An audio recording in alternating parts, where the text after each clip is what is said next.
ব্লগের শুরুতেই background music হিসেবে যে মিউজিকটা দিয়ে আমি ভোরের কোনো রাগ দেওয়া যায় কি না ভাবছিলাম, কিন্তু আকাশের অবস্থা দেখে একটুখানি দ্বিধা তৈরি হলো যে মিয়ামল্লার দেব না ভৈরবী দেব। কনফিউশনে দুটোই ক্যান্সেল করে দিলাম, সম্পূর্ণ আলাদা গতানুগতিক একটা মিউজিক দিয়ে দিলাম। যদিও যে কোনো একটা যদি দিতাম ভালোই কিন্তু হতো। এখন অনেক সকাল, টুপুর আমার যাচ্ছে স্কুলে, আজকে তার পরীক্ষা আছে, টানাই চলছে কয়েকটা দিন, আরও 3-4 দিন চলবে, কিন্তু অনেক থেমে থেমে চলবে, মানে অনেক দিন গ্যাপে গ্যাপে পরীক্ষা। তো আজকে একটা হয়ে যাচ্ছে, একটা ওর বুকের থেকে পাথর নেমে যাচ্ছে। যেদিন ওর পরীক্ষা শেষ হবে তার পর দিনই আমাদের বেড়াতে যাওয়া। কিন্তু আকাশ খুব খারাপ করেছে সকাল থেকে, ইনফ্যাক্ট রাত থেকে। হাজব্যান্ড বেরিয়ে গেছে কলেজে, আর আমি আগের দিন তো সবজি নিতে পারিনি, আজকে নিলাম। তো আমি আজকে ওত পেতেই ছিলাম, কিন্তু সবজিতে ভীষণ দাম, মানে হাত দেওয়া যাচ্ছে না, এটাই বলতে চাচ্ছিলাম। কালকে বিশ্বকর্মা পুজো, তো মানে একেবারে আগুন হয়ে রয়েছে। তা এই ভদ্রলোক বললেন, দেখুন আপনারা আমাদের নিয়মিত কাস্টমার, সে বিশ্বকর্মা পুজো হোক বা সাধারণ দিন হোক, আপনি তো আমার কাছ থেকে নেবেনই, তাই আমি যথাসম্ভব আপনাকে কম করে দেবো। বাস্তবে সেটা করলেন, যার ফলে অনেকটাই সবজি নেওয়া হলো, মানে নিতে পারলাম। সত্যি কথা, আজকে বাস্তবেই মানে সবজিতে হাত দেওয়া যাচ্ছিল না, প্রায় দ্বিগুণ দাম এক একটা করে জিনিসের। তো ঠিক আছে, এক আধ দিন মানুষ একটু রোজগারপাতি করবে, সেটাই স্বাভাবিক। তা বলে যে মানুষের আনন্দ কমে যাবে বা ফুর্তি কমে যাবে বা উদযাপনের মাত্রা বহর কমে যাবে, তা তো না। সুতরাং হোক, যা হচ্ছে হোক, উৎসবের জন্য অল্প বিস্তর বেশি দাম দেওয়া যেতেই পারে। আর যাদের এটুকু অ্যাফোর্ড করার ক্ষমতা নেই, তাদের একটু প্ল্যান করে জীবন চালাতে হবে, যে কোন কোন দিন আমি কি কি জিনিস কিনবো এবং কোন কোন দিন সেগুলো কিনবো না, ব্যাস এই তো। নমস্কার বন্ধুরা, আমার নতুন ব্লগে আপনাদের সবাইকে স্বাগত জানাই। আশা করছি ভালো আছেন সবাই, যে যেখানে আছেন। সকালে অনেক সকালে স্নান টান সমস্ত হয়ে গেছে, যেরকম আপনাদের আগের দিনে আমি বলেছিলাম যে ওরা মাইকিং করে গেছে আজকে 11টা থেকে 4টে অবধি কারেন্ট থাকবে না, কিন্তু ভোরের বেলাতেও কিন্তু বেশ অনেকক্ষণ কারেন্ট ছিল না। মানে আমি যখন উঠে রান্নাঘরে কাজ করছি, আমাদের ইনভার্টারের সাথে কানেক্ট করা আছে যে আলোটা, সেটা ফিউজ হয়ে গেছে এবং সেটা আলো আনা হয়েছে, কিন্তু যা হোক এত উঁচু সিলিং যেটা লাগানো যাচ্ছে না। অন্যান্য যে আলোগুলো জ্বালিয়ে কাজ করছিলাম সেগুলো হঠাৎ করে নিভে গেল। তো মেয়ের আজকে তো স্কুল ছিল, সেই সময়টাই আমি মেয়ের জন্য টিফিন, বরের জন্য টুকটাক এগুলোই করছিলাম। অনেকক্ষণ, প্রায় বুম্বাদা বেরিয়ে গেল, তারপরে মানে টুকুর বেরোলো, তার একটু আগ দিয়ে কারেন্ট ছিল, প্রায় ঘন্টা 1.5-2 কারেন্ট ছিল না।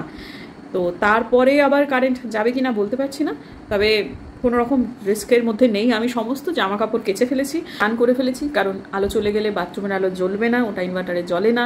গরম জলও মোটামুটি মেয়ের জন্য যতটুকু দরকার ততটুকু, 15 লিটার গেছে তো হয়ে গেছে আর কি। আমাদের পাম্পের জল উঠে গেছে, কালকে 7:30টার সময় জল উঠেছে সন্ধ্যেবেলা, কাজেই বড় পাম্পে আর লাগবে না, যেটা কুয়োর সাথে কানেক্ট করা, আর যেটা মিউনিসিপ্যালিটি সেটাও ভর্তি হয়ে গেছে। তো মামুনিকে বলে দিতে হবে যেন গরম জলটা খরচ না করে, আর বাদ বাকি মুটের ওপর জলের কাজ হয়েই গেছে। মানে এটা জানিয়ে দিলে এটা একটা সুবিধে, যে মানুষ প্রস্তুতি নিয়ে রাখতে পারে সব দিক থেকে। মিনামাসি ঢোকার অপেক্ষা করছি, মিনামাসি ঢুকলে পরে আমি একটু বেরোবো, আমার খাবার কিনতে হবে, প্লাস গামলা কিনতে হবে, আরও টুকিটাকি অনেক কিছুই ছোটোখাটো জিনিসপত্র লাগবে। আকাশটা বেশ মেঘলা করেছে, কিন্তু আমার সকাল থেকে আজকে হয়ে আছে আতকপালি, মানে প্যারাসিটামল, সেটা খেলাম, এবং সেটা খেয়ে যদি একটু মাথার যন্ত্রণা ভোর থেকেই এটা আমার হয়ে আছে। তো যাই হোক, ঠিক আছে, যদি ওটা খেয়ে কমে তারপর বেরোবো, এরকমই আমার ইচ্ছে। এত তামঝাম করলাম এবং কারেন্ট গেল না, এবং দাঁড়ান আলোটা জ্বালাই। তো ঠিক আছে, সকাল সকাল চানবান সব কিছু হয়ে গেছে, এটা একটা ভালো দিক। আর টুকুরকে আনতে যাচ্ছি, টুকুরে তখন পরীক্ষা চলছে, অনেক তাড়াতাড়ি চলে আসবে, আর বাইরে মুষলধারে বৃষ্টি শুরু হলো, সেজন্য আমার একটু কনফিউশন হচ্ছে যে হয়তো বা ছাতাটা নিয়ে যায়নি। তা দেখি ছাতা নিয়ে গিয়ে ওকে নিয়ে আসি। ছাতা নিতে যে ভুলে যায় এমনটা নয়, কোনো দিন ইচ্ছা করে নিতে চায় না। আসলে যে কোনো স্কুলে, মানে ইংরেজি মিডিয়াম স্কুলগুলোতে, আমিও তো পড়িয়েছি একটা সিবিএসসি স্কুলে, বন্ধুরা, ছাতা অতি ভয়ঙ্কর জিনিস, স্কুলের কিছু করার থাকে না। জুনিয়র ক্লাসগুলোতে না ছাতা নিয়ে স্কুলে আসাটা অ্যালাউ করা হয় না, রেনকোট নিয়ে আসতে বলা হয়। এদিকে টুপু রেনকোট ছোটোবেলাতে গায়ে দিতে পারতো না, ও মানে গান দিয়ে দিলেই বমি হয়ে যেত ওর, আর কি খুব অসুবিধা হতো, গরম লাগতো।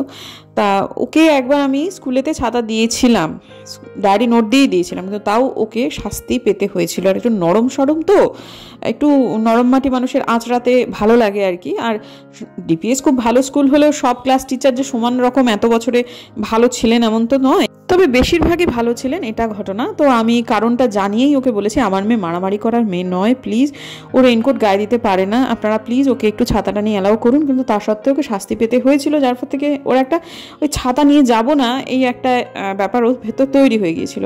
আর এই যে এই বুড়ি মাসিটাকে দেখছি আর আমার মিনা মাসির কথা মনে পড়ছে জানেন। যাই হোক, ক্যামেরায় ধরলাম, মানুষকে এই অবস্থাতেও বেরোতে হয়েছে, নিশ্চয়ই কোনো জরুরি কাজেই তাকে বেরোতে হয়েছে। তো এখন যে বাসটা যাচ্ছে এইটাই হচ্ছে আমার স্কুল, যে স্কুলে আমি চাকরি করেছি অনেক দিন। তো যাই হোক, অনেক দিন বাদে স্কুলের নামটা এবং বাসটা দেখে সত্যিই ভালো লাগলো। তো দেখতে দেখতে টুপুরের বাসটা চলেই এলো। তো অন্যান্য যারা বাচ্চা তারা সবাই ছাতা নিয়ে গেছে, টুপুরকে আমি বললাম টুপুর কখনো কখনো নিয়ে যায়, আবার কোনো কোনো দিন নিয়ে যায় না। আমি বলছি তুমি এখন ক্লাস 12-এ পড়ো, সিনিয়র বাচ্চা হয়ে গেছো, এখন তোমাকে কেউ কিছু বলবে না, আর তোমাকে যদি কেউ বলে তুমি সেটার প্রতিহত করবার ক্ষমতায় তোমার চলে এসেছো, তুমি এরকম করো না। এই যে এত বৃষ্টির মধ্যে আমি তোমাকে নিতে এলাম, তোমার একটা ছাতা নেই জন্যই তো তুমি নিয়ে যাওনি, আমি জানি। আর এই যে দেখুন সামনে যারা বাচ্চারা যাচ্ছে তারা সবাই ডিপিএস এর বাচ্চা, টুপুরদের ক্লাসেই পড়ে বা একটু 1 বছরের জুনিয়র বা ওই আর কি, যা হোক মধ্যে কথা সিনিয়র বাচ্চা, তারা সবাই ছাতা মাথায় দিয়ে নামছে। মানে আমি দেখলাম প্রত্যেকে ছাতা ফোটাচ্ছে আর নামছে, আর একমাত্র আমার মেয়ে বাদ দিয়ে। তো যাই হোক, ঠিক আছে, কোনো অসুবিধা নেই, আর ওকে এটা বলে দিয়েছি।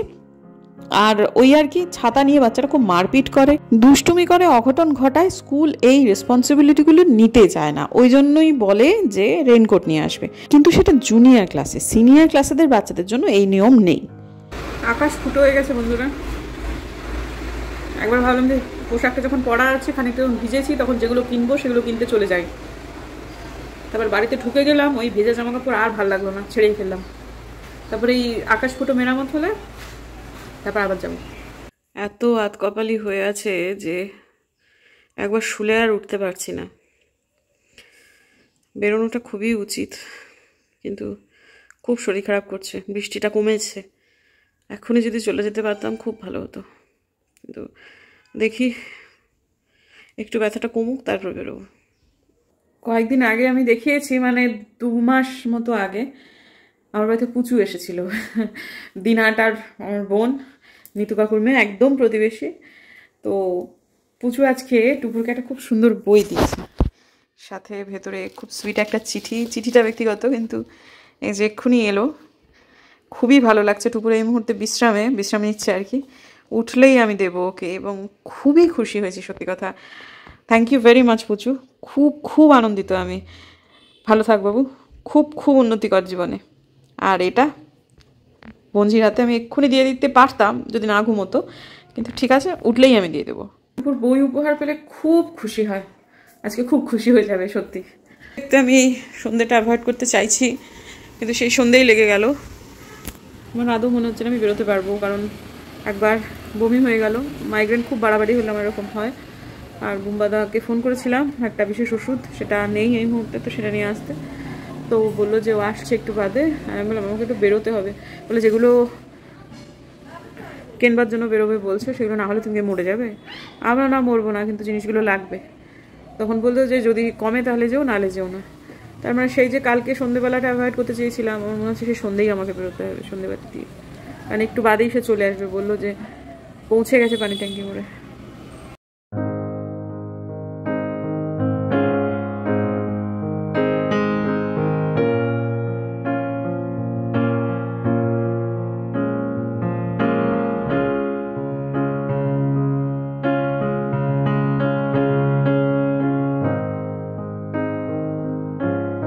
শরীর ভীষণ খারাপ বন্ধুরা, বেরোনো তো দূরস্থান। আমি বিছানা থেকে বহুক্ষণ পর্যন্ত উঠতে অবধি পারিনি। ওষুধ দিয়েছিল সেটা খেয়ে বেহুশের মতো ঘুম। আমার মনে হচ্ছে কালকে রাত্রেবেলায় আমার মাথায় ঠান্ডা লেগেছে, কারণ আমি এই জায়গাটাতে শুই, আর ঠিক এই জায়গাটাতে থাকে এসিখানা, সরাসরি মাথায় লাগে। এখন এসি লাগে না যদিও, কিন্তু তবুও তো ওটা একটা অভ্যেস হয়ে গেছে। আজকে তো এসি চলবে না মনে হচ্ছে না, তো আজকে আমরা মাথার পজিশনটা একটু বদলে নেব। আর বুম্বাদা যেহেতু লম্বা, সেহেতু আড়াআড়ি করে আমরা শুতে পারি না, ওর পা বেরিয়ে যায়। তাই আমি আর মেয়ে আজকে শোবো, আমাদের মাথাটা হবে ওদিকটায়, পাটা থাকবে এদিকে। না হলে আমাকে আজকে আর কিন্তু খুঁজে পাওয়া যাবে না। ওই একই রকম অবস্থায় থাকলে তবে আমার মনে হচ্ছে একটা সময় পর্যন্ত মাথার ভেতরটা যেন কেমন একটা করছিল। মানে আমি একটু ফোনটা দেখছিলাম, হঠাৎ মাথাটা কেমন একটা করে উঠলো, আমি উঠে বসলাম, কিছুক্ষণ ধাতস্থ হতে সময় লাগলো। তো ভীষণ ক্লান্ত, আমি বুঝতে পারছি না, শরীরে কোনো এনার্জি নেই, মনে হচ্ছে কেউ এনার্জি, মানে আমি কী যেন একটা করে ফেলেছি, হাল বয়ে এসেছি না মানে সাঁতার কেটেছি কে জানে, কিন্তু মনে হচ্ছে যেন কত কিছু করে ফেলেছি, আমার শরীরে কোনো এনার্জি নেই। তো আবার ঘুম পাচ্ছে, এত ঘুমিয়ে মানে ইয়ে দেওয়ার পরেও আবার আমার ঘুম পাচ্ছে।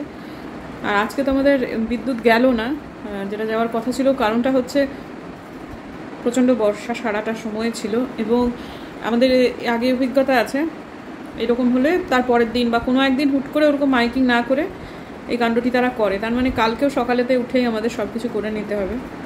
তো কালকে বিশ্বকর্মা পুজো, সেটার জন্য আমাদের একটা গাড়ি আছে, নিজেরাই পুজো করব।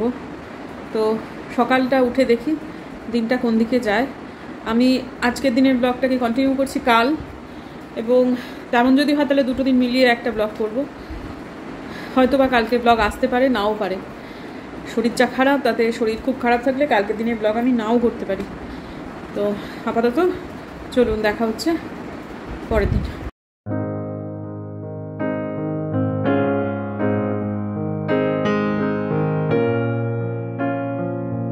বিশ্বকর্মা পুজোর অনেক শুভেচ্ছা জানাই বন্ধুরা। যেদিন ব্লগটা দেখবেন এটা সেদিনের সকালের দৃশ্য। এখন বাজে 7টা। সকালবেলায় আলিদা এসেছেন, আমাদের গাড়িটা ধুয়ে দিচ্ছেন, গাড়ি গ্যারেজ সব সমেত ধুয়ে দিচ্ছেন।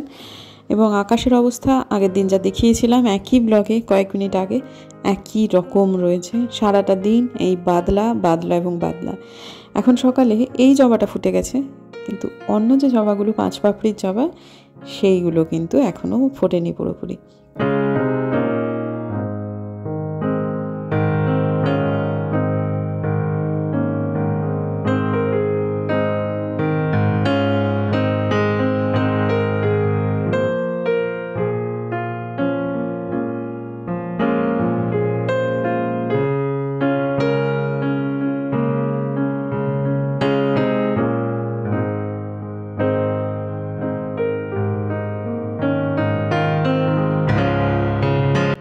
শুভ বিশ্বকর্মা পুজো মাম, মুখটা পুরো অন্ধকার লাগছে, এদিকে আলোটাতে। শুভ বিশ্বকর্মা পুজো, সবাই আমার শুভেচ্ছার প্রণাম নেবেন। হ্যাঁ, তুমি সোয়েটার পরেছো কেন? তো ঠান্ডা, মানে হঠাৎ করে ঠান্ডাটা পড়ে গেল না, আর রেস্ট নিচ্ছি না, এই ওয়েদারেই লেগে যায় ঠান্ডাটা।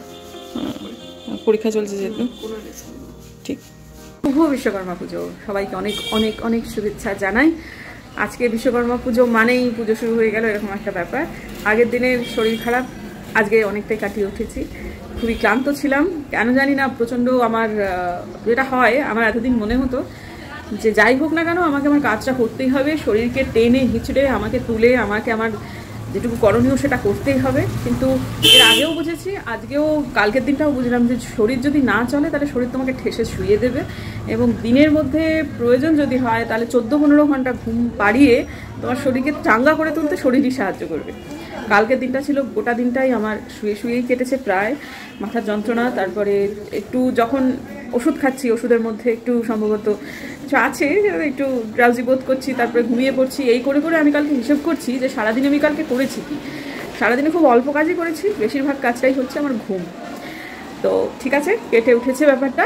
আর সকালেতে যখন অনেক সকালে উঠেছিলাম, আলিদা গাড়ি ধুয়ে দিচ্ছিল, আমরা নিজেরাই পুজো করব, নিজেই আমি করব পুজো।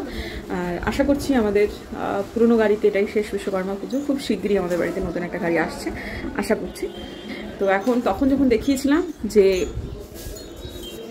জবাগুলো আধ খোলা হয়েছিল, এখন দেখুন দস্তুর মতো খুলে গেছে, এটা পুরো খুলে গেছে, এখানে একটা ছিল সেটা খুলে গেছে, এখানে ছিল সেটাও খুলে গেছে, এটা পুরো খোলেনি, খুলবে একটু বাদে।